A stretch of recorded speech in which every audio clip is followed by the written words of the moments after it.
রাজধানীর হাইকোর্ট সংলগ্ন জাতীয় ঈদগাহ ময়দানে পবিত্র ঈদ উল ফিতরের প্রধান জামাত অনুষ্ঠিত হয়েছে। শনিবার সকাল 8:30টায় আয়োজিত এ জামাতে রাষ্ট্রপতি মোহাম্মদ শাহাবুদ্দিন এবং প্রধানমন্ত্রী তারেক রহমান অংশ নেন।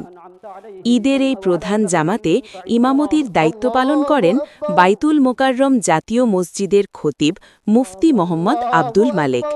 নামাজে রাষ্ট্রপতি ও প্রধানমন্ত্রীর পাশাপাশি বিচারপতি, মন্ত্রিপরিষদের সদস্য এবং মুসলিম বিশ্বের বিভিন্ন দেশের কূটনৈতিকরাও অংশগ্রহণ করেন।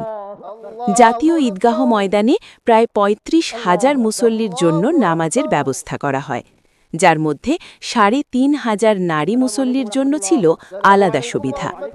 নারীদের জন্য পৃথক প্রবেশপথ, অজু ও নামাজের নির্ধারিত স্থান নিশ্চিত করা হয়। এছাড়া মুসল্লিদের জন্য পর্যাপ্ত অজুখানা এবং মেডিকেল টিমের ব্যবস্থাও রাখা হয়। নিরাপত্তা নিশ্চিত করতে আইনশৃঙ্খলা বাহিনী কঠোর ব্যবস্থা গ্রহণ করে। নির্ধারিত সময়ের প্রায় ২ ঘণ্টা আগে থেকেই মুসল্লিরা লাইনে দাঁড়িয়ে তল্লাশির মাধ্যমে ঈদগাহে প্রবেশ করেন।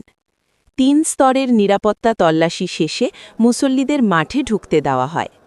মেঘলা আকাশ ও গুড়ি গুড়ি বৃষ্টি উপেক্ষা করে ভোর থেকেই রাজধানীর বিভিন্ন এলাকা থেকে মুসল্লিরা জাতীয় ঈদগাহে আসতে শুরু করেন।